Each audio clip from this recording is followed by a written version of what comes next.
Assalamualaikum warahmatullahi wabarakatuh. Saudara, sahabat, rekan dakta yang budiman, Allah dialah zat yang menciptakan dan mengatur alam semesta ini.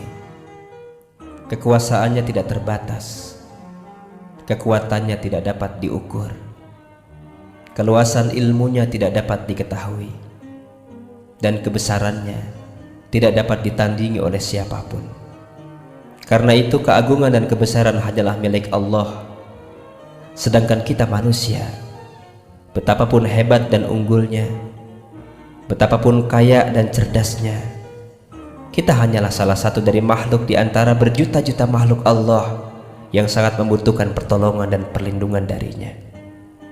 Sesungguhnya apabila kita menyadari bahwa hakikat kehidupan ini hanyalah milik Allah, maka kita pasti akan tunduk dan patuh kepada Allah. Pasti kita akan merendahkan diri kita di hadapan Allah dengan serendah-rendahnya, dan kita akan menerima kebenaran dengan tulus dari siapapun juga.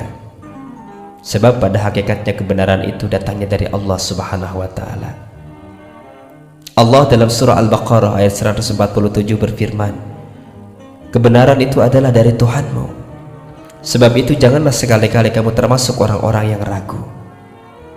Saudaraku, semakin orang mengenal Allah dan beriman kepadanya, maka sesungguhnya ia akan semakin takut kepada Allah, akan semakin tawaduk terhadap ajaran yang diturunkan oleh Allah, dan ia akan selalu bersegera untuk memenuhi seruan Allah dan bahkan berprasangka baik kepada Allah. Karena memang orang-orang yang takut kepada Allah adalah mereka orang-orang yang memahami hakikat kehidupan, orang-orang yang memahami hakikat kebenaran.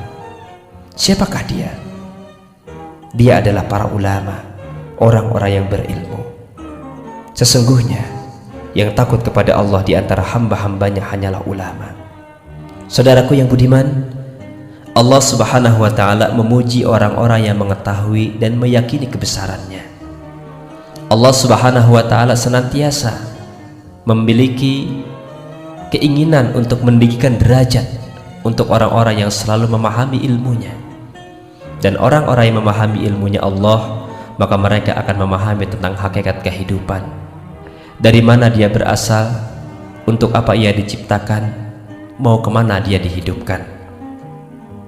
Inilah sebuah anugerah terindah dari kesadaran manusia yang terdalam, yaitu mengetahui hakikat kehidupan yang lebih baik. Sebuah ayat yang patut kita renungkan di akhir renungan ini adalah Surah Ali Imran ayat 189 hingga 193. Kepunyaan Allah lah kerajaan langit dan bumi, dan Allah maha kuasa atas segala sesuatu. Sesungguhnya dalam penciptaan langit dan bumi dan silih bergantinya malam dan siang, terdapat tanda-tanda bagi orang-orang yang berakal, yaitu orang-orang yang mengingat Allah sambil berdiri atau duduk atau dalam keadaan berbaring, dan mereka memikirkan tentang penciptaan langit dan bumi, seraya berkata, ya Tuhan kami, tiadalah Engkau menciptakan ini dengan sia-sia. Maha suci Engkau, maka peliharalah kami dari siksa neraka. Ya Tuhan kami, sesungguhnya barang siapa yang Engkau masukkan ke dalam neraka, maka sungguh telah Engkau hinakan ia, dan tidak ada bagi orang-orang yang zalim seorang penolong pun. Ya Tuhan kami, sesungguhnya kami mendengar seruan yang menyeru kepada iman, yaitu berimanlah kamu kepada Tuhanmu. Maka kami pun beriman. Ya Tuhan kami, ampunilah bagi kami dosa-dosa kami, dan hapuskanlah dari kami kesalahan-kesalahan kami, dan wafatkanlah kami beserta orang-orang yang berbakti. Semoga Allah menjadikan kita golongan orang-orang yang senantiasa berbakti dan mengetahui tentang hakikat keberadaan Allah. Demikian sahabat, saya Anwar Ansari Mahdum. Assalamualaikum warahmatullahi wabarakatuh.